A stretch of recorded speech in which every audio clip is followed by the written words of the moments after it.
So, welcome into an emergency edition of the Football Reporters. We've got Beth Lindop live from Milan. I'm back in the northwest of England, having spent a lot of my day in Liverpool, which is what we do, as we know, Beth. But it's been quite a dramatic day on Merseyside, following a dramatic evening in Leeds on Saturday. The situation around Mo Salah, he's not travelled to Milan for the Champions League game. We all know why, because Beth was one of the reporters at Leeds at the weekend who reported on his bombshell interview, which said that his relationship with Arne Slot has broken down, accused Liverpool of throwing him under the bus, basically left his future at the club hanging by a thread. So, Beth, let's go back to the beginning. What happened at Leeds, and why is Mo Salah so upset about his situation at Liverpool right now?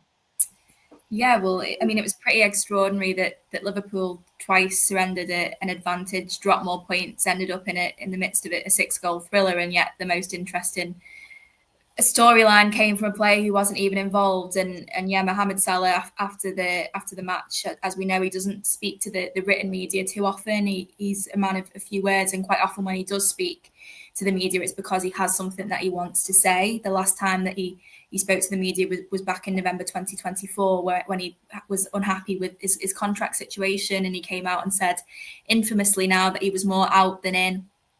And ultimately that served as a prelude to him getting the contract that he wanted at Liverpool, extended his stay by another 2 years. Now, what he said on Saturday night, we don't know at this moment in time, but it could well have the opposite effect, because he came out, and one of our colleagues was in the mix zone at the time, and Salah actually made a point of saying, "I'm just going to go and get a shower and then I'll come back." So it wasn't just sort of a heat of the moment kind of thing. He sort of obviously decided that he was going to say something on Saturday night, and it was along the lines of he was very, very unhappy. He'd obviously been dropped for 3 games in a row, first time in his career that has happened to him, and he said as much.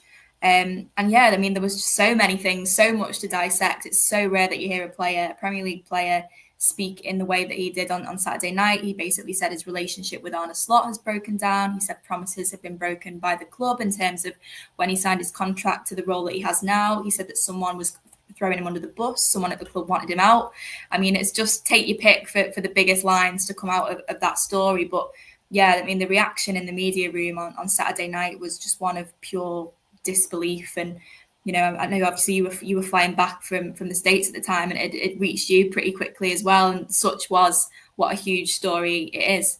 Yeah, well, I was waiting to board at Dulles Airport in Washington, and Mo Salah was the talk of Washington Airport, shall we say. I just think it's worth explaining to people, to viewers and to fans who are watching, because what happens after a game is that, so it's called the mix zone. So basically, you don't just hang around dressing rooms like we used to do when I started out back in the day.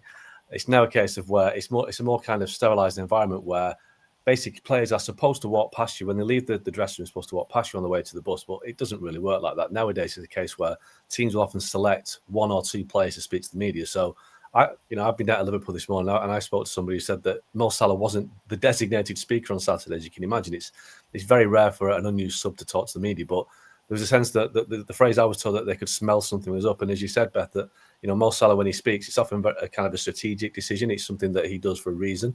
And I guess that when people were waiting in the mix zone, they're expecting, I don't know, to speak to Hugo Ekitike for his goals, or Virgil van Dijk, who's been speaking quite a lot this season.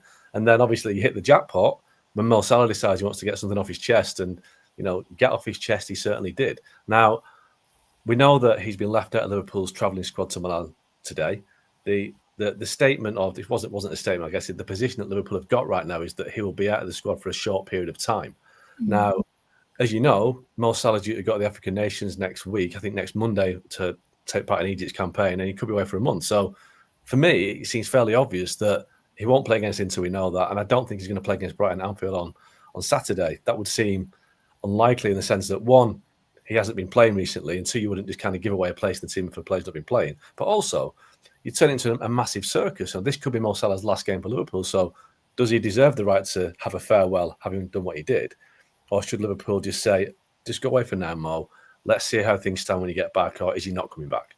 That's a big question to ask. I'm sorry, Beth, but that's what we're at, isn't it? I mean, it's a really, really difficult question to answer. And I mean, even a few weeks ago, it would have been inconceivable that we would be at this point. And that is the sort of ludicrous thing about this is, yes, he's been dropped for 3 consecutive games, but prior to that, he'd started, I think it was 53 Premier League games in a row. He'd started all 12 previous games in the Premier League this season. So, it's not the likes of a Federico Chiesa, who has barely been involved, or a young player who's not getting the minutes he wants. He's still been, he's played a huge amount of minutes still this season. He's still been a huge part of this Liverpool team and this Liverpool squad.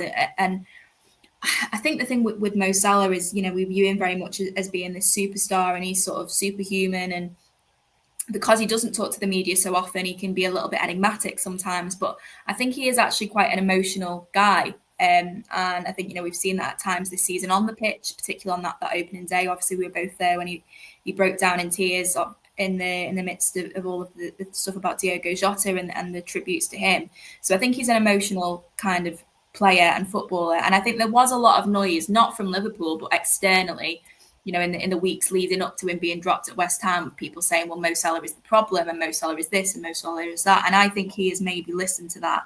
And as much as he's sort of lashed out at the club, I think the wider talk about him has really hurt his ego. And I think that is a big part of why he's reacted in the way that he has. Now, the question over whether he will leave in January, I think very much hinges on how much of that he said on Saturday was just pure frustration and emotion. And maybe when the dust settles, he thinks, probably the biggest option for him now outside of Liverpool is Saudi Arabia. We know that the reason he signed his contract extension at Liverpool was because he still believes he can perform at the top level. So he might well think, well, actually, if the option is Saudi or Liverpool, then I'm going to stay and fight at Liverpool.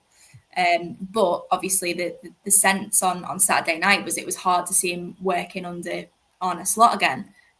Now, as long as Arne Slot continues to be the manager, which we anticipate will be, that he still has the club's full backing by all accounts.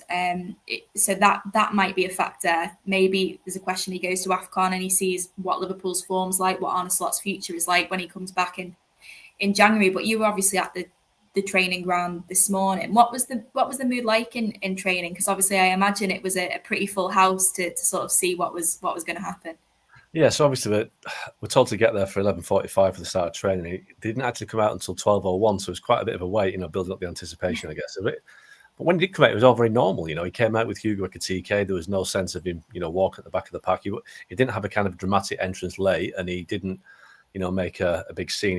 He walked out with Ekitike, joined in. Dominic Szoboszlai gave a bit of a playful hug, and they just got down to training, did a couple of drills with Szoboszlai, and then went into a more small-sided preparation game. It was interesting that Arne Slot and his coaches, that they were kind of quite detached from it all. There was no sense of them being in with the players. They were kind of quite a way away, but I guess that's what coaches do. They stand back and they observe, don't they? They don't actually get involved with the minutiae. So, if you didn't know what the situation was, that would have looked like a very normal training session today. But at the time, we didn't know whether Mo Salah was going to be on the plane to Milan or not, because the situation was very much in the balance. I was told that meetings had gone on this morning and we're going to go on after training to decide exactly what they would do. Because, on the one hand, does it make Arne Slot look weak by taking Mo Salah? Well, potentially, but then that could be a sense of why take the circus with you. But equally, if you're a strong manager who believes in your squad and believes in your ability to manage it, you would take Mo Salah and say, right, you've said what you said, but I'm the boss. You're coming with us. If you don't like it, tough, but you are coming with us. Now that hasn't happened. They decided to take him away and tone down the focus. But 2 hours time, Beth, you're going to be in a press conference with Arne Slot, and this issue is not going away. It's not a case of, well, Mo Salah's not here, let's not ask about Mo Salah.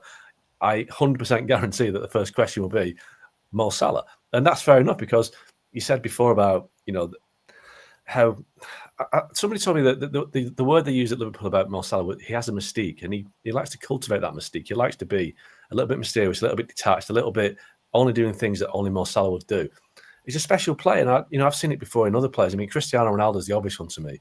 The superstar players, they are treated differently because they deliver differently. Mo Salah has been Liverpool's talisman for 7-8 years. So he said at the weekend that he's earned the right to play. Well, he hasn't earned the right to play. Nobody ever earns the right to play. It's all based on what you do in your last game. But he certainly earned that kind of status as a huge player.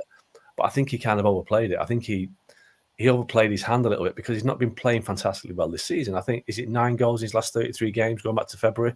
His kind of form has dipped. And I think maybe that's why he's done what he's done now, because maybe he accepts that, do you know something? A move to Saudi Arabia might be quite an appealing move, because maybe he's not, well, he isn't the future at Liverpool, is it? They've signed Florian Wirtz, Alexander Isak, Hugo Ekitike. That's the future at Liverpool. And it's not started particularly well, but, I always thought that when Salah vacates the stage, it will be when Florian Wirtz finally gets that kind of freedom he wants. And maybe that situation has come now. And Mo Salah's thinking, well, yes, he might be becoming yesterday's guy. He's not going to be playing all the time. He's not enjoying it as much as he was because, Darwin Núñez and Luis Diaz aren't there to do his running. We know that, the tragedy around Jota has affected him as well. So 6 months ago, when he signed the contract, it was a different scenario. But now, and also we can't forget that, sometimes when people say he's going to go to Saudi Arabia or any player, it's like, well, that's almost like the last stop in your career. But what you have to remember with Mo Salah is that he's a massive star in that part of the world. I went to Saudi Arabia during the World Cup in 2022 to do a piece, ironically, on Newcastle, who were playing there at the time. And the people I was speaking to in Saudi I was kind of surprised. I thought it was all about Ronaldo. This is before Ronaldo actually went there. It's all about Ronaldo and Lionel Messi. But no, I was told the two biggest players in Saudi Arabia are Paul Pogba and Mo Salah. Now, obviously, both, practicing Muslims, and obviously Mo Salah's from that part of the world. He's a massive star. So moving to Saudi Arabia for Mo Salah may not be what people perceive it to be in the West in the sense of a downward curve. It could be, he's going back to a place where he feels comfortable. He feels, surrounded by people who absolutely love him. Just like Liverpool, he will be loved in Saudi Arabia as much as he's at Anfield. So it's not a downward step for Mo Salah, apart from the fact it may be in the sense of the quality. But moving to Saudi Arabia for Mo Salah will be a huge career move. So maybe he thinks it's the time. And I guess from Liverpool's perspective, if they get the chance to, offload Mo Salah for a fee in January, then, they'll be saving about £30 million in wages. If they get £30 million from him as well, that, for me, that they're just going to use that to sign Antoine Semenyo, and away you go. Yeah, I think Mark's just dropped out there. But I think, Mark is absolutely right. I think the Saudi Arabia links, the way that he is perceived over there is very different to the culture that we have over here, the perception that we maybe have over here of the Saudi Pro League. And I think if he were to go over there, it would be a very, very different experience than what we might anticipate at this moment in time. Now, as Mark said, I'm in Milan at the moment in my hotel, getting ready to go to the press conference this evening. And I think that the difficulty for Liverpool is, the stance that they have at this moment in time is that they're taking Mohamed Salah out of the team temporarily. But the question is, when does that temporary period end? Which is the big question for Liverpool. We know that Mo Salah isn't going to be involved after next week anyway, because he's going away to AFCON. And then, beyond that, we don't know what comes next. Does he come back in January? Does he not? There's so many questions for Liverpool to answer, and they're sort of having to kick the can down the road a little bit at the moment because, they don't 100% know what the long-term future looks like for Salah and for Arne Slot as well. As much as they're backing him at the moment, results haven't been good enough. So there are so many questions for Liverpool to answer over the coming weeks and months. I mean, obviously you mentioned off to see Arne Slot in a couple of hours, and I mean, a question he will be asked, it could be the first question, has Mo Salah played his last game for Liverpool? And you're right by what you're saying about the Brighton game. I think it's impossible for him to be involved in that game. So, Liverpool have, dealt with it in some ways by not taking Inter Milan. But like I said, that Mo Salah's still going to be the topic of conversation. So I'm just before we wrap up, Beth, what do you expect the press conference to be like? You sit through a lot of Arne Slot press conferences. Is it going to be a case of, move on to the next thing? How is Curtis Jones going to fit into the team? Or is it all going to be Mo Salah?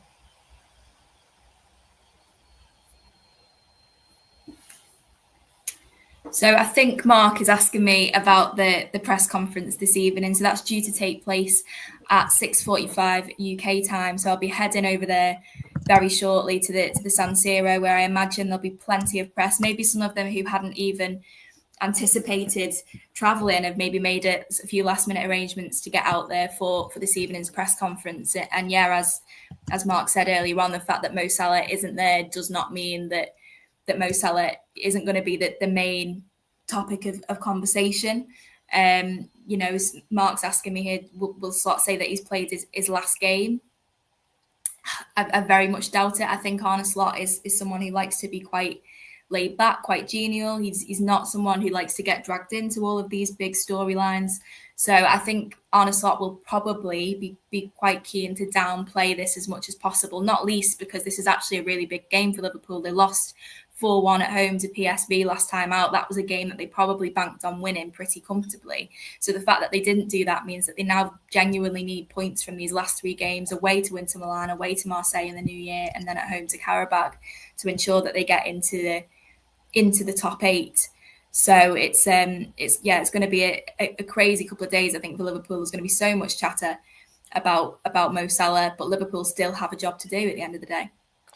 Well, listen, I know that Milan can be quite tricky to get to the San Siro, certainly this time of night. So you've got 2 hours better to get from your hotel to the San Siro for a big press conference. So we're going to let you go, and you can keep up to date with all the Mo Salah machinations and everything at Liverpool from Beth over the next couple of days, and on ESPN.com.